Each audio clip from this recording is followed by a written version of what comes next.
네, 내란 특검팀이 윤석열 전 대통령에게 7월 1일 출석하라고 다시 통보했습니다. 한편 이재명 대통령이 장차관급 인사를 발표하면서 일기 내각 구성 매듭에 박차를 가했는데요. 여야는 엇갈린 평가를 내놨습니다. 관련해서 최창렬 용인대 특임 교수, 정연국 전 청와대 대변인과 살펴보겠습니다. 두 분 어서 오세요. 안녕하세요. 네. 자, 먼저 이 내란 특검과 관련된 이야기를 먼저 해봐야 될 것 같습니다. 윤 전 대통령이 자신의 재판 일정 이후로 이제 연기해달라고 요청을 했는데 특검이 이를 받아들이지 않고 7월 1일 오전 9시에 2차 출석을 통보했습니다. 이 소식이 이제 조금 전에 전해졌는데 이와 관련해서 좀 어떻게 보세요? 지금 계속 팽팽한 신경전이 벌어지고 있는 것 같은데요. 원래 이 체포영장이 기각이 됐어요. 네. 이제 발부될 줄 알았는데 기각됐던 이유가 윤석열 전 대통령 측이 특검에 이제 의견서를 냈었는데 의견서가 내용이 특검이 이제 소환을 요구하면 출석하겠다 이런 내용이었거든요. 네. 아마 그래서 영장이 기각되고 특검에서 소환 요구를 해서 이제 어제 출석을 했었잖아요. 근데 어제도 이제 뭐 이따 얘기가 나올지 모르겠는데 그 조사 주체에 대해서 또 여러 가지 논란이 있었어요. 예, 그렇죠. 뭐 박창환 총경이 조사하는 걸 거부하고 했어 중단이 됐는데, 근데 그거의 연장인 것 같아요. 지금 보면은 또 좀 지났습니다만 지하 주차장으로 이제 출석하게 해달라는데 그것도 잘 안 됐고 해서 이런 여러 가지 문제가 지금 이제 어떤 이 피의자 또는 무슨 참고인의 어떤 방어권 보장 차원에서 볼 수가 있다 하더라도 지금 소환 날짜 원래 내일로 했다가 그건 뭐 받아들인다고 했다가 다시 또 연기가 되는데 7월 3일 이후로 해달라는 거 아니에요? 그럼 이거는 특검이 받아들이기가 좀 어려울 거예요. 그러니까 피의자 측과 이제 특검 측과 검찰 측이 검찰이 특검이라고 본다면 날짜 조율할 수가 있죠. 네. 조율할 수가 있는 건데 지금 자꾸 여러 가지 이제 이유를 대서 자꾸 늦추려는 것 같아요. 자꾸 늦추려면서 사실 이 조사 이외에 여러 가지 문제를 계속 제기하는 게 아닌가. 그러니까 지난해 12월 3일 비상계엄 이후에도 공수처의 수사권 문제라든지 이제 수사권이 없다라는 거였잖아요. 그리고 체포영장 발부도 적법하지 않다. 이런 식의 여러 가지 이제 절차상의 문제를 제기해 왔는데 그 연장이 아닌가 생각이 들어서 물론 조율을 하면 되겠습니다만 네. 그게 과할 정도로 이렇게 절차상의 문제를 제기하는 게 아닌가 하는 생각이 듭니다. 예. 이 사안 좀 어떻게 보고 계세요? 네, 뭐 양측의 기싸움이 계속되는 부분이 있습니다. 예. 뭐 체포영장 청구라든가 또 공개 출석이라든가 또 경찰 조사라든가 이런 부분들이 다 기싸움을 처음 시작한 것이거든요. 그런데 이제 출석 시간은 양쪽이 다 협의를 할 수가 있죠. 합의할 수 있습니다만은 일단 주도권은 특검이 쥐고 있기 때문에 네. 특검이 요구대로 할 수밖에 없을 겁니다. 예. 그렇기 때문에 과도한 방어권 보장 뭐 이런 것들이 확보가 되지는 않을 것이라 생각이 되고요. 지금 어제 출석하는 모습들을 보면서 많은 국민들이 그렇게 생각했을 것 같아요. 과거에 대통령들이 출석하면서 그래도 대국민 사과들은 했지 않습니까? 그런데 어제 그냥 지나갔단 말이죠. 물론 포트라인이 저기 2019년도에 윤석열 대통령 검찰총장 시절에 없앴던 것입니다. 그래서 첫 수혜자가 조국 민정수석이었는데 본인도 이제 그 포트라인의 수혜를 입은 그런 사례가 되어버렸어요. 그런데 그 과정 속에서 어쨌든 포트라인이 없었다 하더라도 카메라 앞에서 지금 첫 국민 대면인 것과 마찬가지잖아요. 대국민 직접 사과가 한 번도 없었기 때문에 한마디라도 하고 들어갔으면 좋았을 걸 하는 것이 대부분의 여론인 것 같아요. 아마도 다음에 나온다 하더라도 한번 그런 시간을 가졌으면 어떨까 싶습니다. 네, 말씀해 주신 것처럼 어제 윤석열 대통령이 모습을 보였습니다. 포토라인은 아니더라도 대국민 사과하는 모습을 보였으면 좋겠다라고 말씀해 주셨는데 어떻게 생각하시나요? 글쎄요, 그 맞는 말씀이죠. 지난 뭐 대통령들이 다 얘기를 하고 들어갔거든요. 참담하다, 뭐 송구하다, 면목이 없다 이런 말씀했는데 윤석열 전 대통령은 아마도 지금도 글쎄 그렇게 생각하는지는 모르겠는데 계엄령이 아니라 정말 지금도 계몽령이라고 생각하는 게 아닌지, 그렇게 우리 정영국 대변인 말씀처럼 한마디 정도는 국민들에게 사과를 해야 될 것 같은데 이거 사실 예. 첫 대면 조사거든요. 지금 다른 이제 피의자들이 이미 다 이제 기소가 되고 구속돼 있는 상태인데 지금 뭐 어제 소환됐던 거는 이제 내란 혐의 기소된 그거는 좀 다른 거긴 하죠. 이게 특수 공무집행 방해 그리고 직권남용 이 문제인데, 그렇다 하더라도 어쨌든 이 지금 비상계엄이 있고 벌써 꽤 시간이 지났어요. 포토라인은 없어졌다 하더라도 어떻게든 기자들이 질문할 때 서서 얘기할 수 있는 거였거든요. 저렇게 계속 하다 보니까 글쎄 저걸 방어권 보장이라고 얘기해야 될지. 그리고 이거는 그때 이제 그 피의자의 인권을 보호한다. 그게 이제 나왔던 준칙들이에요. 그럼에도 불구하고 공인은 국민의 알 권리가 우선한다라는 것도 있어요. 얘기할 의무가 있어요, 사실은. 윤석열 전 대통령은 지금 뭐 피의자라 하더라도 공인이라고 봐야 될 거 아니겠어요? 그렇다면 이걸 막연하게 그 피의자의 인권 보장의 차원에서 볼 수는 없는 거죠. 아마 그래서 특검에서도 지하 주차장으로 이제 들어오는 걸 막았던 것 같아요. 이제 그 부분인데, 그래서 지난 그 여러 가지 수사 과정도 그랬고 탄핵 국면에서도 말이죠. 어쨌든 뭐 일각에서 법꾸라지란 말이 나올 정도로 정말로 동원할 수 있는 여러 가지 법칙은 다 동원됐던 것 같아요. 결과적으로 이제 석방도 됐고 신부정 검찰총장은 또 즉시항고권을 행사하지 않았고 여기까지 왔는데, 글쎄요, 소환 조사는 뭐 양측이 이제 협의하고 조율할 수 있다 하더라도 과할 정도로 그렇게 인식되게 하는 건 그건 바람직하지 않을 것 같아요. 제가 볼 때. 예. 네. 조금 전에 내란 특검이 윤석열 전 대통령을 7월 1일 오전 9시에 2차 소환했습니다. 윤 전 대통령은 자신의 재판 일정 이후로 연기해달라고 요청을 했었는데 받아들여지진 않았습니다. 윤 전 대통령은 왜 이런 요청을 했다고 보시나요? 아무래도 자기 방어 보장을 위해서 그러겠죠. 지금 뭐 시간은 사실상 좀 촉박하리라고 생각이 됩니다. 지금 다른 재판도 진행되고 있고 네네. 하기 때문에 사실 진술하는데 상당히 어떤 면에서 보면은 재판에 영향을 미칠 수 있는 부분도 있고 하기 때문에 조심스러울 것입니다. 그러나 대체로 이제 관련자들이 다 진술이 나와 있고 하기 때문에 본인도 그 방어권 차원에서 여러 가지 고려할 부분들이 많겠지만은 지금 상황에서는 대체적으로 거의 개괄적으로 다 드러난 그런 상황이기 때문에 본인이 뭐 나가서 그렇게 공수처 옛날에 수사를 받지 못하겠다 이런 정도의 내용 파악이 지금 특검이 부실하게 됐다고는 생각되지 않아요. 그렇기 네. 때문에 아마도 본인이 굉장히 불리한 상황이라고 생각이 돼서 조금 더 시간을 벌어보자 하는 생각들로 인해서 그런 것 같은데 어차피 뭐 본인이 좀 성실하게 임할 필요가 있습니다. 사실은 국민들이 고통을 겪었잖아요. 그런 부분을 생각한다 그러면은 정말 더 성실하게 진실을 밝히는 쪽으로 본인이 자세를 잡아야 된다고 생각합니다. 예. 지금 이제 윤 전 대통령 측의 입장은 그러니까 이제 경찰의 조사를 이제 못 받겠다라는 이런 이제 기조인 거잖아요. 계속해서 이런 기조가 좀 유지될까요? 앞으로 어떻게 좀 조사를 어떻게 전망을? 그것도 일종의 이제 기싸움이겠죠. 네. 총경이잖아요.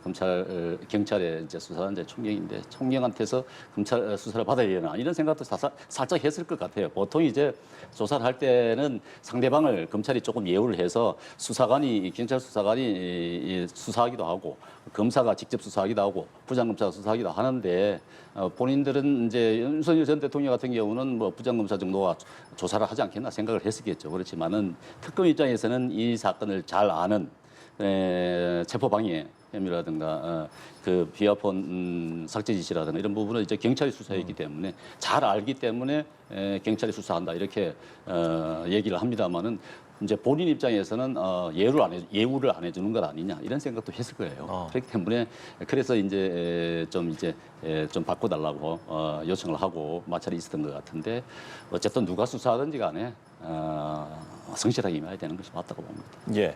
그게 내용을 보니까 윤석열 전 대통령 측에서 이제 이 박창환 총경을 고발을 했더라고요. 경찰에 여러 명을 고발을 했어요. 그러니까 피고발인에게 지금 이제 말씀도 일리가 있는 말씀이고 피고발인에게 조사받을 수 없다라는 얘기인 것 같아요. 겉은 예, 명분은. 속내는 여러 가지 뭐 기분이 나쁜 것도 있을 수가 있겠고 하지만 이건 말이 좀 안 되는 게 2022년도 통계를 보면 말이죠. 피의자들이 검사, 판사를 고발한 얘기가 굉장히 많아요.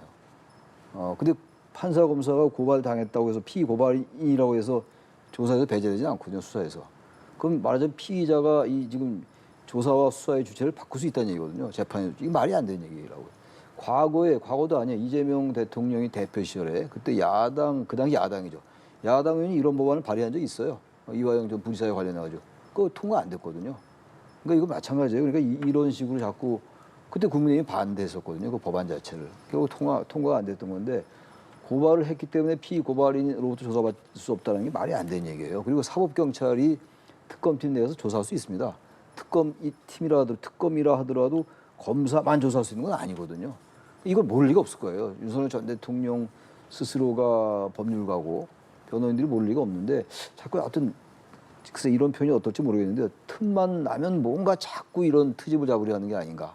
그 이제 우리는 기싸움이라고 얘기하기도 하고 서로 신경전이라고 얘기하고 합니다만 그래서 이럴 상황은 좀 아니지 않는가. 이 특검이 여기 밀릴 리가 없죠. 이런 데로 가면. 그래서 어쨌든 간에 총경까지는 총경도 이 사법경찰에 속할 수 있는 것이기 때문에 경무관까지 사법경찰이라고 하는 거거든요. 이런 상황에서 자꾸 경찰이기 때문에 조사할 수 없다. 그래서 결국 이제 조사가 중단되고 국무회의 의결 문제하고 다른 문제 외환 혐의 가지고 이제 부장검사들이 수사를 했어요. 어제 조사를 한 건데 그래서 이런 모습들이 국민들에게 어떻게 비칠까를 생각할 필요가 있다고 생각합니다. 예. 네. 이런 기싸움이 계속되면서 어제 조사에서도 꽤 오랜 시간 대치가 이어졌었는데 7월 1일 이제 2차 출석에는 이제 윤 전 대통령은 어떻게 응할 거라고 보십니까? 글쎄요, 뭐 진술 거부는 하지 않았으니까 어제도 뭐 진술 거부까지 안 하겠습니다만 상당히 여러 가지의 어떤 법적 절차의 하자 같은 것들을 얘기할 수 있을 것 같아요.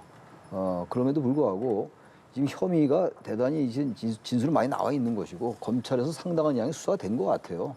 특검이 6월 12일에 발족했는데 굉장히 빠른 속도로 지금 소환한다고 이러는 거 아니겠어요? 아무런 근거 없이 자료 없이 소환하기는 쉽지 않을 겁니다. 아마 어제 소환하고 또 내일 나오라고 얘기한 걸 봐서는 여러 가지 지금 상당한 양의 수사 자료가 축적되는 걸로 봐서 근데 윤석열 전 대통령이나 윤석열 전 대통령 측에서 이 수사를 이 특검의 수사를 마냥 저렇게 절차의 문제라든지 어떤 수사 외적인 문제로 계속 이른바 방어권 행사하는 거는 좀 한계가 있지 않을까라고 생각을 합니다.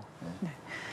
똑같이 여쭤보겠습니다. 2차 출석 통보에는 윤 전 대통령이 어떻게 응할 거라고 보십니까? 뭐 응할 수밖에 없겠죠. 당연히 응해야 되는 것이고. 근데 이제 그때 되면은 아마 오늘 5시간 정도밖에 어제 오늘 새벽까지 5시간 정도밖에 수사를 하지 않았다는 것 아니겠습니까? 근데 이제 그 내용들 가운데 보면은 국무회의가 정상적으로 진행되는가 하는 부분들 이런 부분들도 있고 이제 그 구성 여러 가지 그 절차상의 문제점 부분들 이런 부분들에 대해서는 이제 어느 정도 주요 임무 종사자들의 내용들이 다 조사된 내용들을 갖고 있기 때문에 확인하는 차원 이제 이 정도로 되지 않을까 싶어요. 그렇기 때문에 아마 특검 입장에서 보면은 2차 소환을 해서 조사를 하고 머지않은 시간에 구속영장 청구하지 않을까 싶어요. 그런 절차를 염두에 두고 지금 이제 확인해라고 하는 그런 과정이 있지 않을까 싶은데, 그건 윤석열 전 대통령 측의 입장에서 봤을 때는 거기에 대한 대비를 한다 하더라도 뚜렷하게 하지는 못하지 않을까 싶어요. 왜냐하면은 거의 대부분의 조사가 다 진행이 돼서 내용들은 다 나와졌다고 볼 수밖에 없을 것입니다. 예. 네.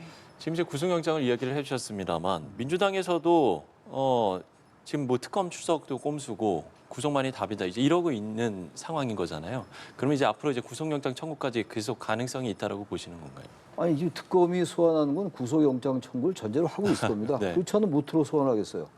검찰은 기본적으로 기소가 목적이에요. 그렇죠. 모든 수사는 다 그렇습니다. 네. 근데 지금 더군다나 잘 아시다시피 윤석열 전 대통령은 지금 내란 우두머리 혐의예요. 지금 내란 우두머리 혐의로 이미 기소가 된 거고 지금 이제 소환은 이제 원래 조사하려 했던 거는 그 체포영장 집행을 방해하려 했던 것이 아니냐. 이게 이른바 이제 특수 공무 집행 방해 및 이제 형법상의 직권남용 그거란 말이에요. 그러니까 이게 지금 내란 특검의 혐의가 굉장히 많아요.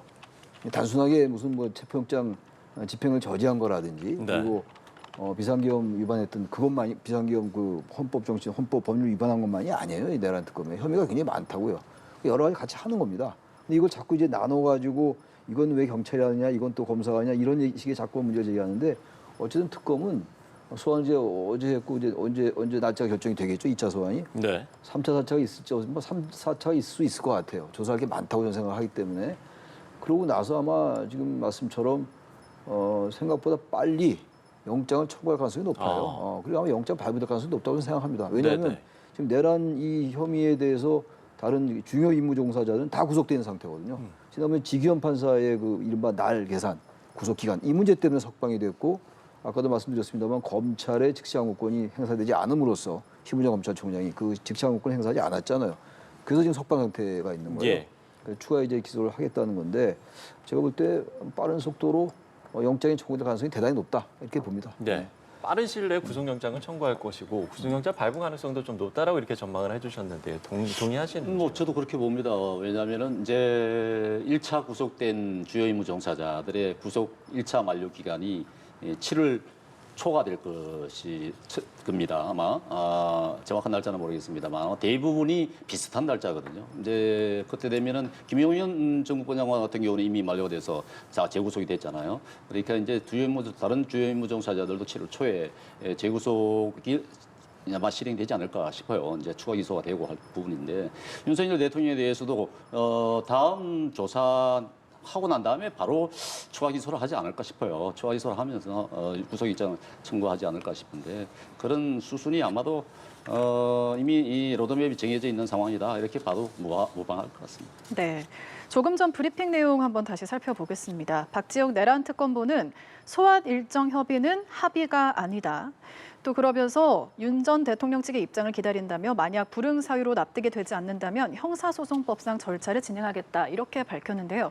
이 내용은 어떻게 보셨습니까? 그래서 형사소송법상의 내용을 진행한다는 얘기는 아마 체포영장을 청구한다라는 말로 들릴 수 있죠.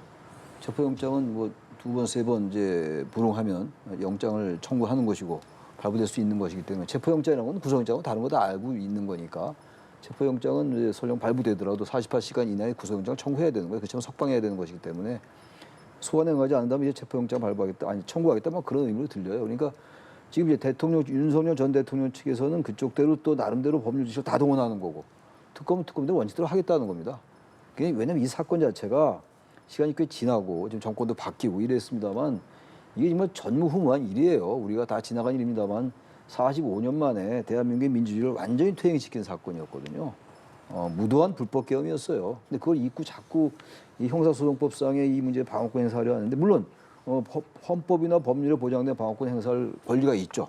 피의자라 하더라도. 그래서 법률이 존재하는 것이니까. 그렇다 하더라도 과할 정도로 특검에서 볼 때 납득이 안 가는 일들이라고 봅니다. 저는 이런 거. 당연히 특검에서 그렇게 반응할 수밖에 없죠. 7월 3일 이후에 소환해달라면 거기에 응해야 됩니까? 그건 아니죠. 특검은 특검대로 자기 길을 가는 거예요. 그래서 제가 볼 때는 그 얘기엔 특검부, 박지영 특검부의 말 속에는 체포영장 계속 그렇게 불응한다면 소환 날짜를 연기를 주장한다면 체포영장 청구도 우리 검토할 수 있다. 그렇게 들립니다. 예. 네. 내란 특검 브리핑 어떻게 들으셨나요? 네, 체포영장 청구할 수 있다는 얘기죠. 말씀하신 대로 만약에 불응을 한다, 제시한 날짜에 오지 않는다 그러면 아마도 거의 뭐 태세로 봤을 때는 바로 체포영장을 청구할 그런 태세인 것 같아요. 왜냐하면은 지금 더 이상 일정을 가지고 윤석열 대통령 측과 그렇게 왈가왈부할 상황은 아니라고 이제 특검팀은 생각하는 것 같아요. 그렇기 때문에 굉장히 강력한 태세를 보이면서 속정속결로 가겠다 하는 그런 의지를 나타낸 걸로 봐야 되겠죠. 그렇기 때문에 만약에 제시된 날짜에 안 나오겠다, 못 나오겠다 한다 그러면 바로 체포영장을 청구할 수 있는 그런 상황이 아닌가 싶어요. 예. 어쨌든 이제 7월 1일이 이제 모레이기 때문에 내일도 아마 뭐 윤석열 전 대통령 측의 또 반응도 나올 수도 있어서요. 이 부분은 저희가 좀 계속해서 지켜볼 필요성이 있을 것 같습니다. 자, 좀 주제를 바꿔보겠습니다. 이재명 대통령이 오늘 추가 인선을 발표했습니다. 법무부 장관의 정성호, 또 행안부 장관의 윤호중 의원 등의 이번 좀 인선에 보면 이제 현역 의원들이 상당히 좀 많이 보이는데 일단 이 인선 어떻게 평가하시는지요? 그래서 인선이 이제 뭐 한두 사람이 아니니까 일일이 다 얘기를 해야 될 것 같은데 네. 전체적으로 볼 때는 특히 이제 지금 말씀하신 법무장관 정성호 의원하고 행정안전부 장관 윤호중 의원 이거 5선 중진들이거든요. 네. 이게 가장 눈에 띄어요. 일단 친정 체제 구축이라는 게 딱 저는 이 보도를 볼 때 이 완전 친정 체제 구축이다. 그러니까 지금 검찰 개혁, 사법 개혁이라는 게 이제 중요한 화두인데 공약 사항이니까 그 민주당 정권이 야당일 때부터 추진해 왔던 거고. 이재명 대통령이 아주 상당한 소신이 들어있는 거란 말이에요, 이게. 근데 양측에 지금 투톱을, 그러니까 행정안전부하고 지금 법무부가 둘이 같이 협조를 해 나가야 되는 거죠. 수사권 조정 문제가 있으니까. 또 사실상 이제 검찰개혁이라는 게 수사와 기소를 완전히 분리하겠다는 거 아니에요. 그냥 검찰청 폐지하겠다는 거예요, 쉽게 말해서. 검찰은 기소만 해라. 공소청이라는 거 아니겠어요? 공소청과 중수청으로 나눈다는 얘기인데. 그러니까 이건 이제 5선 중진에 언론이 다 하도 얘기해서 다들 아시겠습니다만 정성호 의원이 뭐 38년 직이라는 거 아니에요? 예, 연수원 동기부터. 사법연수원 18기 동기고 네. 호용호지 한다. 뭐 하도 보도에 나와서 다 외울 거예요. 네. 워낙 또 아닌 게 아니라 그동안 쭉 정치 행태를 보면은 쓴소리도 많이 했어요, 정성호 의원이. 민주당 내에서 가장 합리적인 소리를 많이 냈던 중도적 개혁 성향이다 이렇게 볼 수 있을 것 같고, 윤호중 의원도 나름대로 여야 모두 신망이 있는 의원이기 때문에 어떤 강경하게 검찰 개혁을 밀어붙인다는 건 상당히 무리가 따를 수가 있죠. 그래서 아주 노련한 그리고 정치적으로 경험이 많은 그런 정무형 안정적인 개혁을 하려 하는 게 아닌가, 그게 가장 눈에 띕니다 일단. 네. 예. 이번 인선 어떤 부분이 좀 눈에 띄셨습니까? 그렇습니다. 현역 의원이 가장 많다. 아, 네. 현역 의원이 지금까지 보면은 9명입니다. 9명.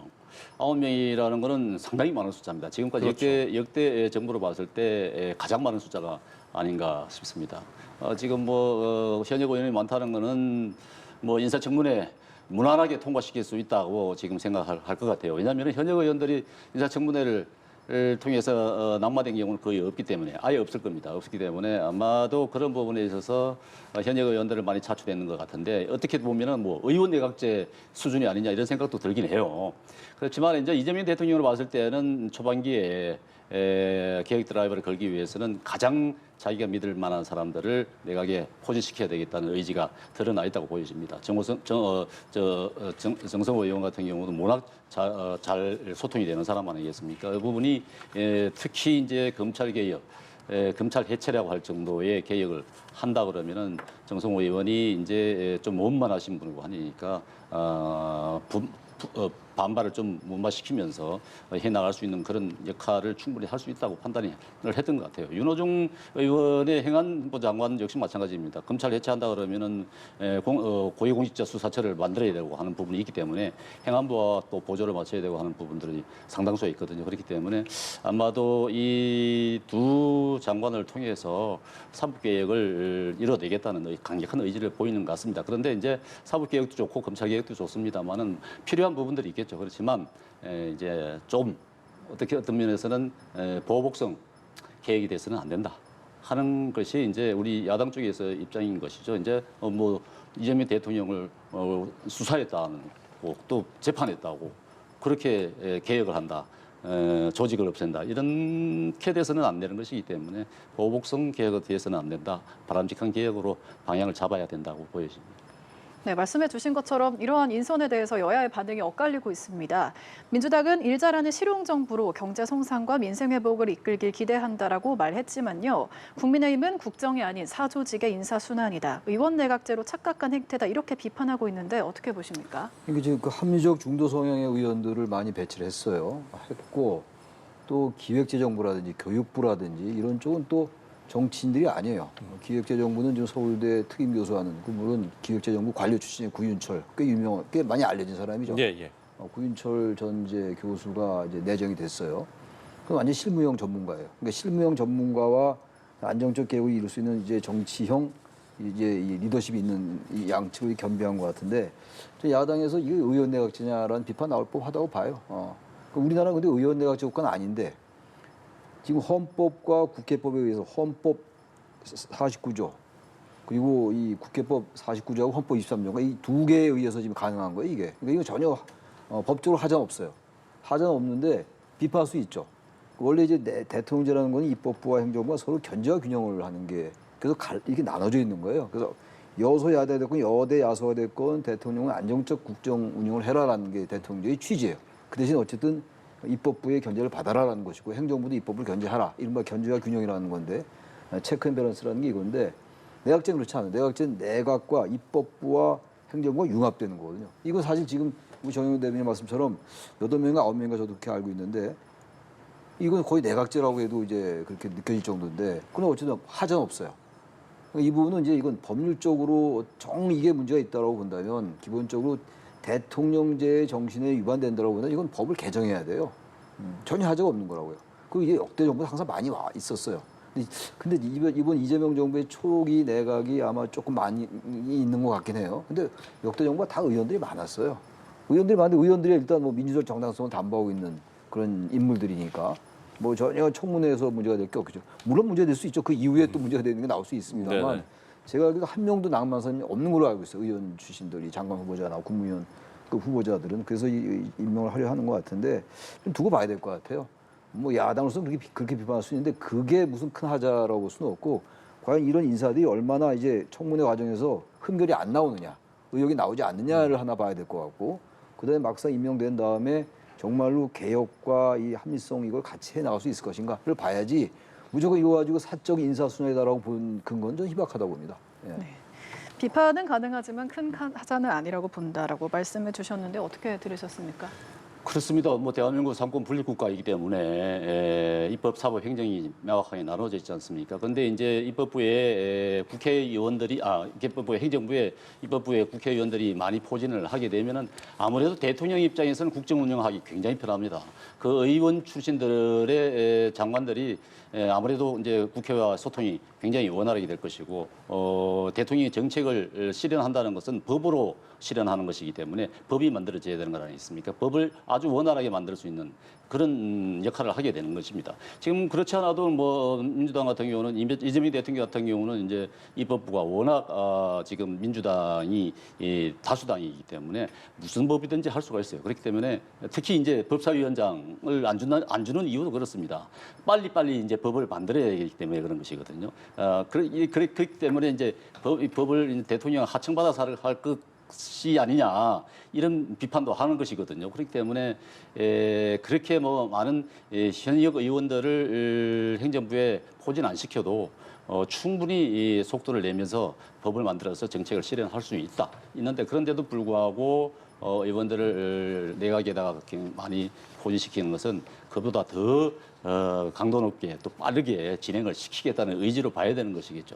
그런데 그런 한편에서 보면은 또 잘한 점도 없지 않아 있습니다. 사실 뭐 전문 분야를 요구하는 부분들 오늘도 두산 그룹에 있었던 부분을 내각에 포진시켰던데 과기부 장관이나 중기부나 이런 부분들에 대해서는 현장 전문성이 있는 부분들을 기용하는 부분 그런 부분들에 대해서는 평가를 해야 됩니다. 그렇지만 한편에서는 이 삼권 분립 국가의 시스템을 약간 흔드는 그런 인사를 한다는 점에 대해서는 조금 우려를 표하지 않을 수 없는 그런 입장입니다. 예, 알겠습니다. 자, 여야의 반응에 추가 인선에 대한 여야의 반응까지 저희가 짚어봤습니다. 최창렬 용인대 특임교수, 정연국 전 청와대 대변인과 이야기 나눠봤습니다. 오늘 말씀 고맙습니다. 고맙습니다. 네.